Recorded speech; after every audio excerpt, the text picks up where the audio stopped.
Hi, this is Lisa Sanderson with UF-IFAS Extension in Sumter County. This is Let's Talk Gardening, and today our topic is cutting propagation, my absolute favorite type of propagation. So you'll learn how to take cuttings, stick them, and end up with new plants. Alright, so if you recall, a couple weeks ago we did seed propagation, and that is considered to be sexual propagation. So you're using something that is the result of the flower to create new plants. So a seed represents the embryo or contains the embryo of the new plant. Well, what we're doing is we're actually taking parts of plants, so leaves, stems, and in some cases roots. I don't have those today, but what you want to do is think about the plants that you're taking, you are cutting from. So that parent plant or stock plant, you want to have a plant that represents a healthy sample and that represents what the plant actually looks like. So the plant might look right, but it's actually too small, so it's not really growing the way it should. Or it has insects or disease. Those are the plants that you want to avoid. So you want a plant that's going to be healthy, have green leaves, whatever trait it's supposed to have. And so that is important, is to make sure that you are starting with something that actually represents a healthy plant. Another thing you should consider when you are wanting to root cuttings is what kind of hormone you're going to use. So I will tell you that my mother-in-law could go into her backyard with anything she wanted to propagate. She had a certain area. She would be able to root just about anything without any kind of rooting hormone. But a lot of people do use rooting hormone. It speeds root development, and well, this says green light. There's lots of companies that make rooting hormone designed for homeowners to use if they want to root their own cuttings. There are also other companies that do this, but the thing I want you to take from this is I'm going to turn this thing around so you can see it. You can see I've used this before. There are directions for use. So this is actually kind of considered a pesticide.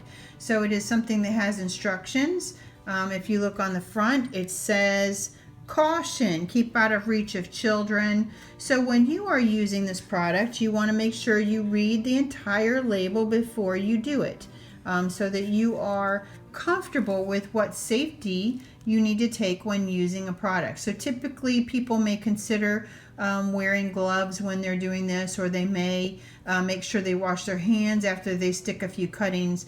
But this is like a homeowner size container of a rooting hormone.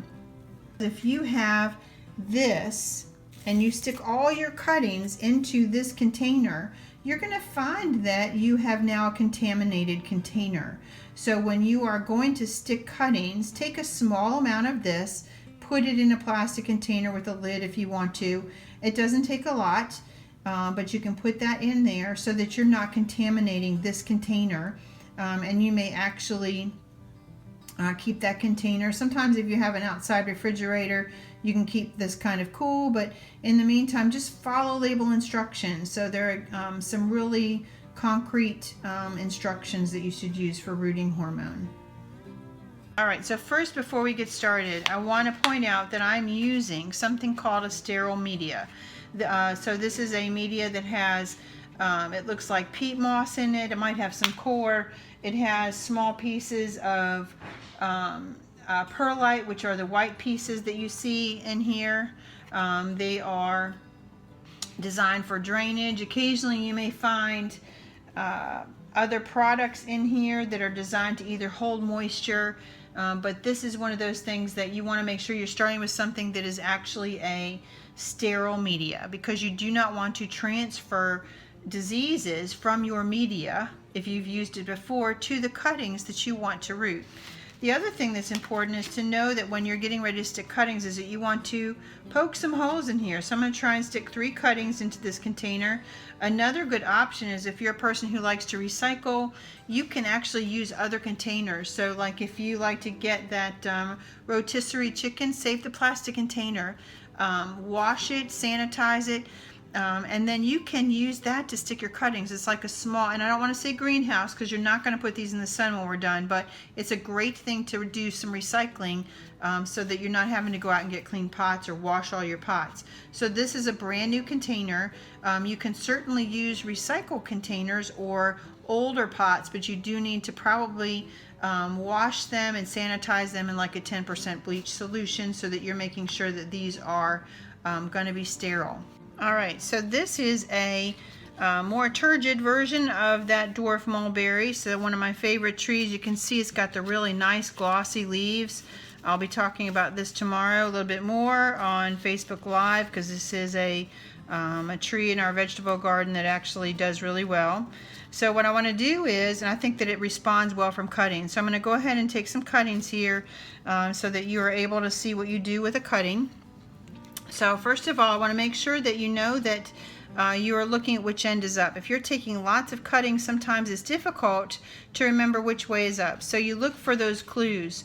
You may look for various buds. So you can see right here, there are some buds. I'm hoping you can see those right up here. So those buds indicate that this way is up. So I'm going to go through here and I'm going to take my cuttings.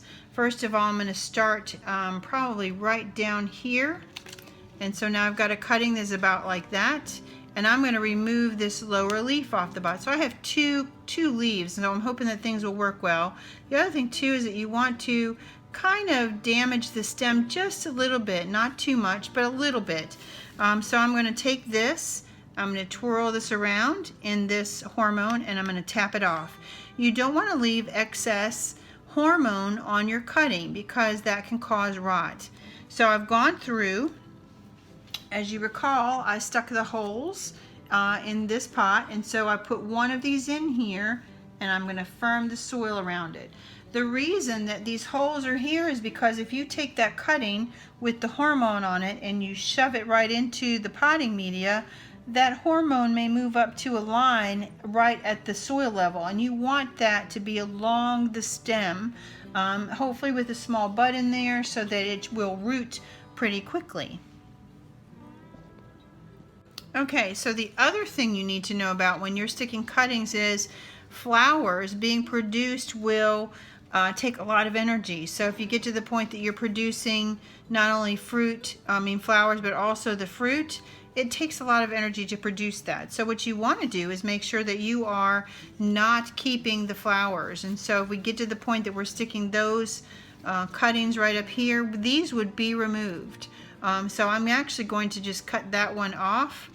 I'm going to remove any of these that are going to turn into flowers. So if you look at this really closely, you can see that that is actually starting to produce flowers. Well, I don't want that. So I'm going to go through here and nip that off right there.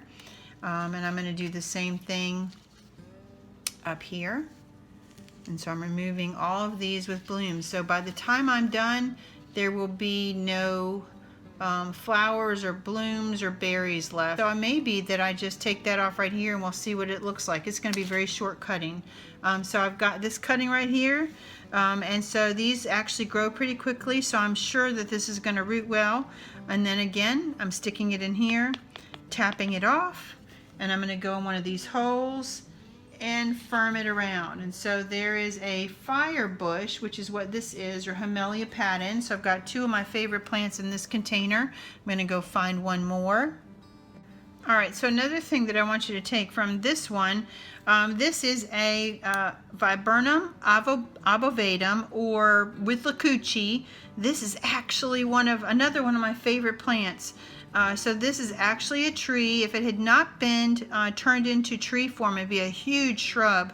But they limbed it up into a multi-stem tree, and each spring it is loaded with white blooms.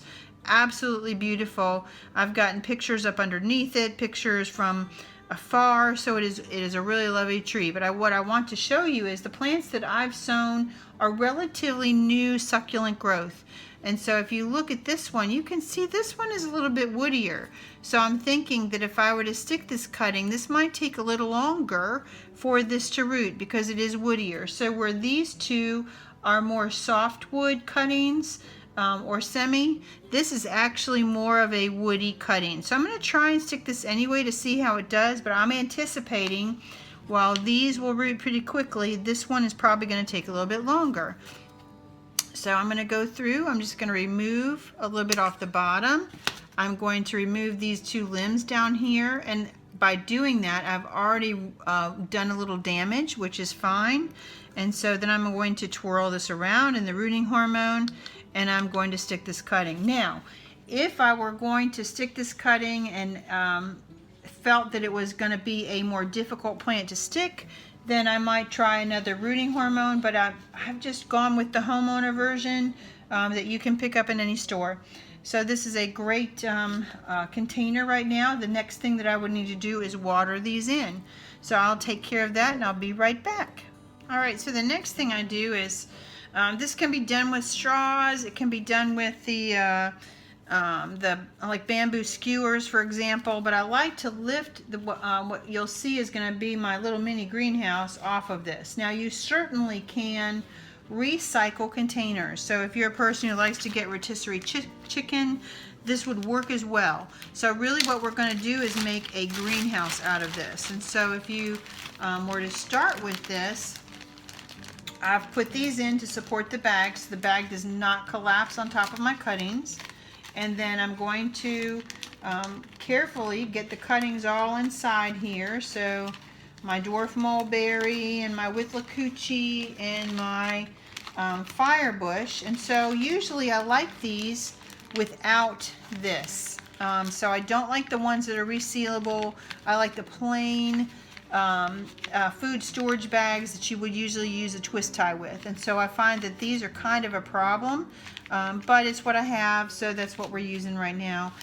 With these, sometimes I will put a rubber band around the base to kind of hold it in place. So you'll find that it will be nice and tight. Now, placement. You need to know where to place this so that you actually get successful rooting. So with these, when you have this finished, you're actually going to take this and put it in a bright location, not in full sun. So plants transpire. So if you look at these leaves, they have on the bottom of them, they have stomates, and they will, usually a plant that has roots will take water in through the roots and send it up through the xylem out to the leaves, and those out through these little stomates or little glands, they will go out. And so if you put this in full sun, these plants will transpire themselves to death. So you want the light, but you do not want to have full sun. So this is going to go in some place that's bright light, and then they will hopefully root relatively quickly, except for I think that guy, I'm going to watch him and see what he does. So hopefully this is something that you would like to try at home. I think that these are really easy ways and pretty inexpensive, which is one of the benefits of cutting propagation, relatively inexpensive. So you can have used containers, recycled containers, plants that maybe your neighbor has that you want, and maybe they want one of yours. And so you can do a little bit of exchanging plant cuttings.